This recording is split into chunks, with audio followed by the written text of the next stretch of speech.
Viendrait la nuit noire tant que la guerre durera, comme les fameux en noir, tristes et seuls, elle m'attendra.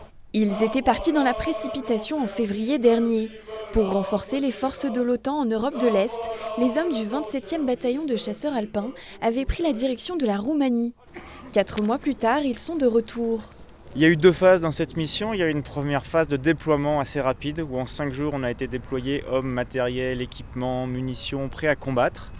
Et après la situation est celle que vous connaissez, c'est-à-dire que les forces armées russes se sont refocalisées sur la partie orientale de l'Ukraine et la pression s'est faite un peu moins forte sur la frontière, ce qui ne nous a pas laissé sans désœuvrement. Au contraire, on a mis à profit ce temps pour renforcer le dispositif, s'intégrer dans les forces de l'OTAN et de travailler avec nos alliés, essentiellement roumains, américains, mais également portugais et polonais, qui sont les contingents qui arment là-bas ce renforcement de la présence de l'OTAN et européenne sur les frontières de notre continent. Les 250 chasseurs alpins du 27e présents sur place ont donc pris part aux entraînements interalliés.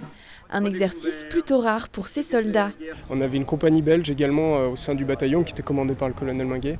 Et donc rapidement il a fallu s'adapter à cet environnement international qui n'est pas forcément dans nos habitudes de l'armée de terre, puisqu'on a plus l'habitude de travailler en franco-français en Afrique. On a beaucoup côtoyé l'armée roumaine. Assez rapidement, comme je le disais, on est arrivé et il a fallu se réarticuler et comprendre notre environnement. Et là on a travaillé avec l'armée roumaine, on a créé des vrais partenariats, une vraie cohésion avec eux et dans nos façons de faire, dans nos procédures opérationnelles, etc.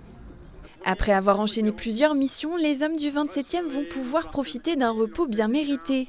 Avant de prendre leur congé, certains défileront sur les Champs-Élysées le 14 juillet prochain. Ils seront mis à l'honneur pour leur présence sur le sol roumain aux premières heures du conflit ukrainien.